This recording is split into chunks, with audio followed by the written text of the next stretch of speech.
اسرائیلی صحافی کو مکہ لے جانے والا سعودی شہری گرفتار۔ سعودی پولیس کے مطابق ایک اسرائیلی صحافی کو خفیہ طور پر مکہ لے جانے والا سعودی شہری کو گرفتار کر لیا گیا ہے۔ سعودی قوانین کے تحت مکہ میں کسی غیر مسلم کا داخلہ ممنوع ہے۔ مکہ پولیس کی جانب سے اسرائیلی صحافی کا نام لیے بغیر کہا گیا کہ ایک سعودی شخص کو گرفتار کرتے ہوئے پبلک پروسیکیوٹرز کے حوالے کر دیا گیا ہے۔ سعودی نیوز ایجنسی SPA نے پولیس کا حوالہ دیتے ہوئے لکھا ہے کہ اس شہری نے ایک غیر مسلم صحافی کو، جس کے پاس امریکی شہریت ہے، کو مسلمانوں کے لیے مختص کردہ راستے سے مقدس شہر مکہ میں پہنچایا، جو قواعد و ضوابط کے صریح خلاف ورزی ہے۔ پولیس کی جانب سے جاری ہونے والے بیان میں مزید کہا گیا ہے کہ مملکت میں آنے والے تمام افراد کو ضوابط کا احترام اور ان کی پابندی کرنا ہوگی، خاص طور پر مقدس مقامات کے متعلق ضوابط کی۔ کسی بھی خلاف ورزی کو جرم سمجھا جائے گا اور ایسا برداشت نہیں کیا جائے گا۔ مزید بتایا گیا ہے کہ رپورٹر کا کیس، جس نے جرم کیا تھا، کو بھی پبلک پروسیکیوٹرز کے حوالے کر دیا گیا ہے۔ چند روز قبل کیا ہوا تھا؟ اسرائیل کے چینل 13 نیوز نے 10 منٹ دورانی کی ایک رپورٹ نشر کی تھی، جس میں ایک یہودی صحافی گل تیمرے مسجد الحرام کی طرف سفر کرتا ہے اور جبل رحمت پر چڑھتا ہے۔ سعودی قوانین کے تحت کسی غیر مسلم کا اس جگہ داخلہ ممنوع ہے۔ اسرائیلی صحافی کے ساتھ بظاہر ایک مقامی گائیڈ بھی موجود تھا، جس کا چہرہ ویڈیو میں دھندلا دیا گیا تھا تاکہ اس کی شناخت ظاہر نہ ہو۔ گل تیمرے کیمرے کے سامنے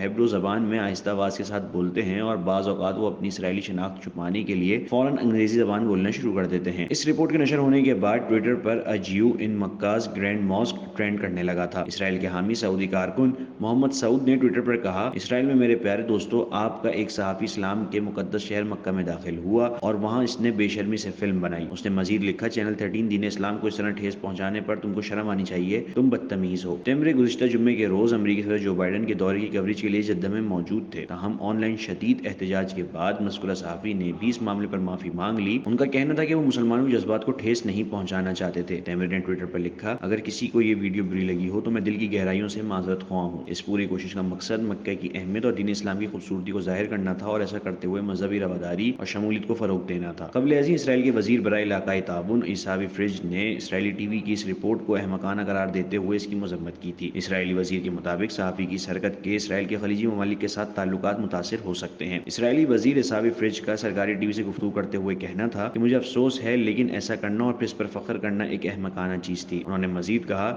"صرف ریٹنگ کی خاطر اس رپورٹ کو نشر کرنا غیر ذمہ دارانہ اور نقصان دہ تھا۔" سعودی حکومت نے ابھی تک اسرائیل کو سرکاری سطح پر تسلیم نہیں کیا۔ ریاض حکومت اسرائیل کو تسلیم کرنے سے پہلے ایک الگ فلسطینی ریاست کا قیام چاہتی ہے۔